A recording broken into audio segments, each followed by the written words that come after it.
ಮಾಡೋನು. ಅದಕ್ಕಿಂತ ಮುಂಚೆ ಯಾರು ನಮ್ಮ ಚಾನಲ್ಗೆ ಹೊಸದಾಗಿ ಬಂದಿರಿ, ಸೊ ದಯವಿಟ್ಟು ನಮ್ಮ ಚಾನಲನ್ನು ಸಬ್ಸ್ಕ್ರೈಬನ್ನು ಮಾಡ್ಕೊಳ್ರಿ. ಈ ಹಾಳು ಬಿದ್ದಿರುವ ಕಂಬಗಳನ್ನ ಒಮ್ಮೆ ನೋಡ್ರಿ, ಎಷ್ಟು ವರ್ಷಗಳ ಕತೆ ಹೇಳಕತ್ತವ ಅಂತ.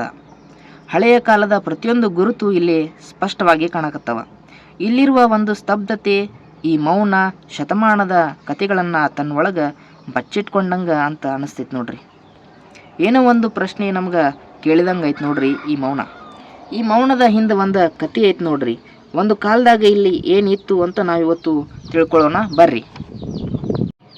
ಈ ಖಾಲಿ ಗೂಡುಗಳನ್ನು, ಈ ಕಂಬಗಳನ್ನು ಒಮ್ಮೆ ನೋಡ್ರಿ. ಒಂದು ಕಾಲದಾಗ ಇಲ್ಲಿ ಏನಿತ್ತು ಅನ್ನೋದಕ್ಕಿಂತ ಈಗ ಇಲ್ಲಿ ಏನಿಲ್ಲ ಅನ್ನೋದು ನಮ್ಗೆ ಜಾಸ್ತಿ ಕಾಡಾಗತ್ತೈತೆ ನೋಡ್ರಿ. ಈಗ ಇಲ್ಲಿರುವ ಜಾಗ ಅದ ಆಗಿರ್ಬೋದು, ಆದ್ರೆ ಜಗತ್ತು ಬೇರೆದ ನೋಡ್ರಿ. ಇದು 14ನೇ ಶತಮಾನದ ಬಂಗಾರದ ಮತ್ತು ಆಭರಣಗಳನ್ನು ತುಂಬಿದ ಒಂದು ಏನಪ್ಪ ಅಂದ್ರೆ ಮಾರ್ಕೆಟ್ ಬಜಾರ್ ಅಂತ ನಾವು ಹೇಳ್ಬೋದು. ಇಲ್ಲಿ ಎಡಗಡೆ ನೋಡ್ರಿ ವ್ಯಾಪಾರದಿಂದ ಗಿಜುಗುಡುತ್ತಿರುವ ಅಂಗಡಿಗಳು, ಈಗ ಬಲಗಡೆ ನೋಡ್ರಿ ಅದ ಜಾಗದಾಗ ಇರುವ ಒಂದು ಖಾಲಿ ಹಾಳು ಬಿದ್ದಿರುವಂತಹ ಗೂಡು. ಒಂದು ಕಾಲದಾಗ ಅಷ್ಟೊಂದು ಚಟುವಟಿಕೆಗಳಿಂದ ಮತ್ತು